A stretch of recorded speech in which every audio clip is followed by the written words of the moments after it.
How will it, again, I just want to ask, how chanting makes us reach near God, makes us. Chanting makes the mind again energized, because जितनी देर आप relaxation, meditation को एक relaxation technique के लिए तरह लिया जाता है कि मेडिटेशन इज रिलैक्सेशन।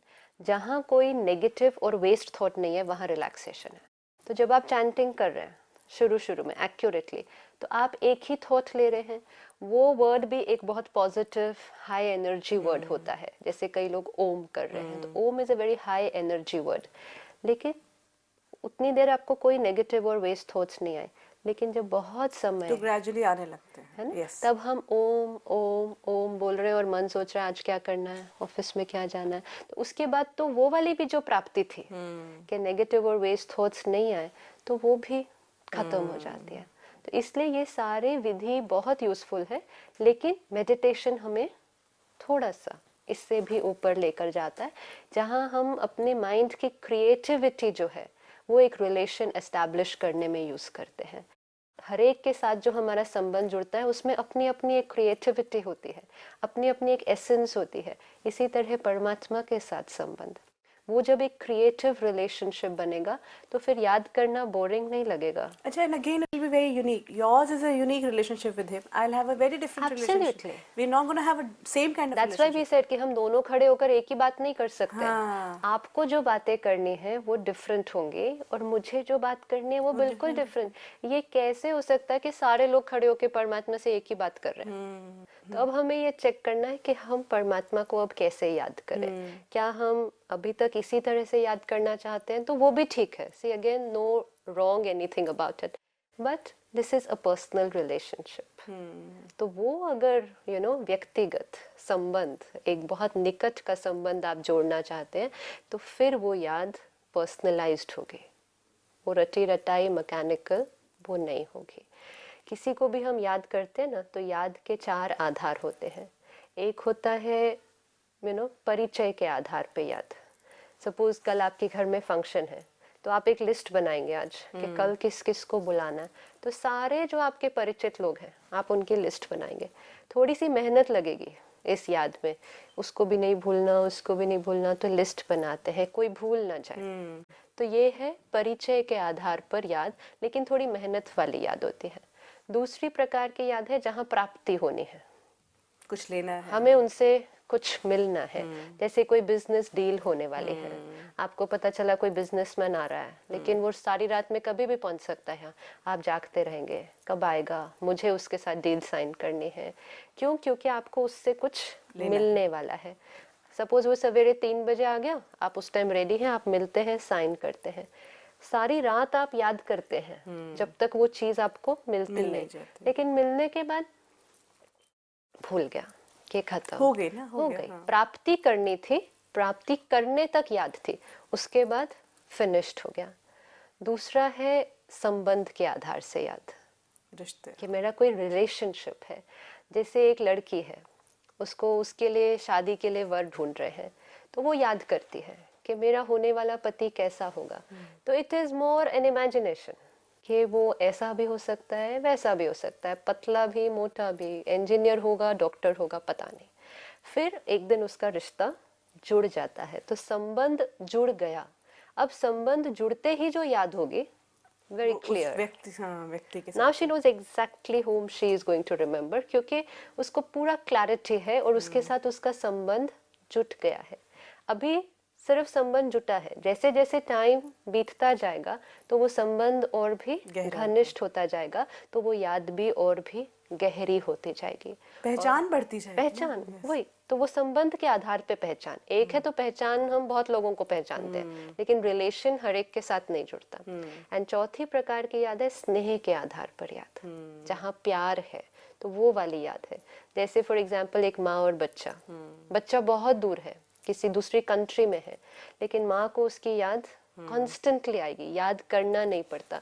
अगर बच्चा फोन करे और उसको आवाज से थोड़ा लगे कि इसकी तबीयत ठीक नहीं है, कहेगा ठीक है, क्योंकि मुझे पता है ठीक नहीं है, और फिर खाना खाएगी तो उसके बारे में सोचेगी, सोएगी तो उसके बारे में सोचेगी कि वो कैसा होगा इस टाइम।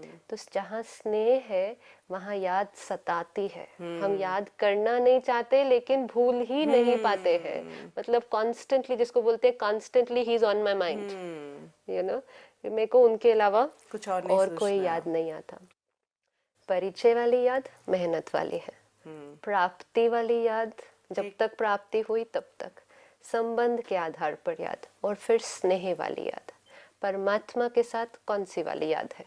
स्नेह होनी चाहिए स्नेह वाली, राइट? अभी तक क्या हो रहा था, मेहनत करनी पड़ती थी याद करने में, के क्योंकि लिए। परिचय भी पूरा नहीं था। गॉड है, कोई तो है, शक्ति है, क्या है, कौन है, पता नहीं, कोई लेकिन ऊपर हम है। अगर अपनी पूरी जिंदगी में देखें तो हर 3 मिनट बाद या हर 4 मिनट बाद हम ओ गॉड कर ओ रहे होते गॉड, हैं, याद दैट्स हम कर बिकॉज रहे क्यों होते हैं। हम ओ गॉड करते हैं? सी, क्योंकि कहीं ना कहीं आत्मा में वो रिमेम्बरेंस है कि जब मैं तकलीफ में थी तब वो ही आया था मुझे बचाने के लिए। और जिसने अगर एक बार हमें बचा लिया तो वो तो और चला कहीं ये गया। रियलाइजेशन भी रहा है शायद, है कि वही बचाएगा, हाँ, क्योंकि वही वो बचा उसने एक सकता बार है। बचाया था, उसने एक बार बचाया था, उसके साथ मैंने वो परफेक्ट रिलेशनशिप अनुभव किया था, उसने मुझे दुख से छुड़ाकर सुख दिया था, इसलिए मैं जब भी अब दुखी होती हूँ, oh god where are you? You know, lot of people say this, oh God, where are you? You know, as if like they wouldn't even realize what they're saying. It's become part of their system. So, oh God, where are you? तो ये एक है कि परिचय के बिना ही हम याद करने की कोशिश।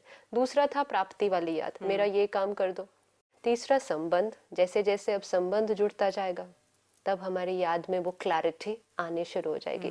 और जब वो संबंध इतना घनिष्ठ हो जाएगा कि वो स्नेह से भर जाएगा तो फिर उसको याद करना नहीं पड़ेगा, रहेगा। फिर आप उसको भूल ही नहीं सकते हो। वो हर क्षण हर कर्म पे शिव बाबा आपके साथ है। और वो उसका स्वरूप हमने जाकर आगे ले लिया कि परमात्मा हर जगह है। परमात्मा हर जगह नहीं है, लेकिन मेरे हर कर्म में, हर क्षण में, हर संकल्प में उसकी याद मेरे साथ मेरी है। सांस के हर माला हाँ, की जो हर कहते हैं बीड में जो कहा जाता, मतलब श्वासोश्वास उसकी याद है, कि मतलब निरंतर याद है। तो जिसकी स्थिति में वो निरंतर याद परमात्मा की होगी, वो आत्मा की क्वालिटी कैसे हो जाएगी, यू नो?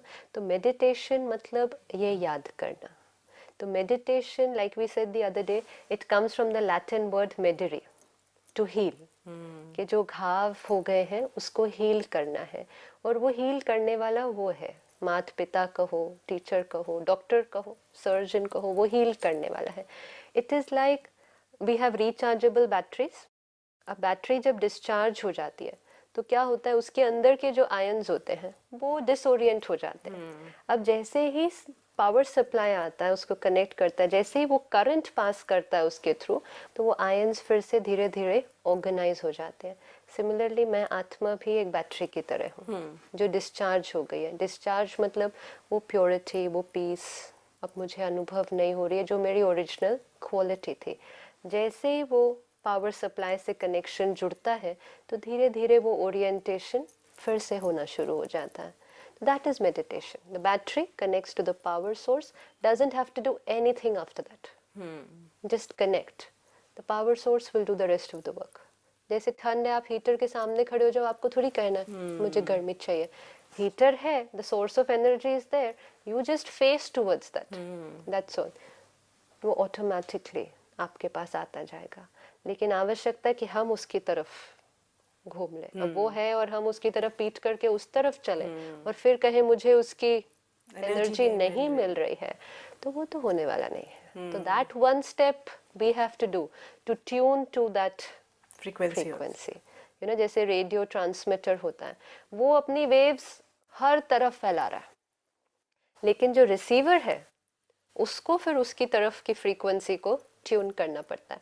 अगर हम ही अपनी फ्रीक्वेंसी दुनियावी चीज़ों में सिर्फ ट्यून करके रखेंगे, फिजिकल संबंधों में ट्यून करके रखेंगे, भौतिक जो हमें पदार्थ चाहिए उसके साथ ट्यून करेंगे, तो वो वेव्स तो आ रही हैं लेकिन उसके साथ ट्यूनिंग किया ही नहीं है। जैसे ही कुछ क्षण निकाल के उसकी तरफ ट्यूनिंग किया, it will just flow. Absolutely. So that is meditation, catching the frequency by tuning to that frequency. तो वो थोड़ा सा प्रोसेस से गुजरते हैं जिसमें हम वो फ्रीक्वेंसी मैचिंग कर देते हैं उसके साथ, बस then the work I just want continues. to ask you one thing.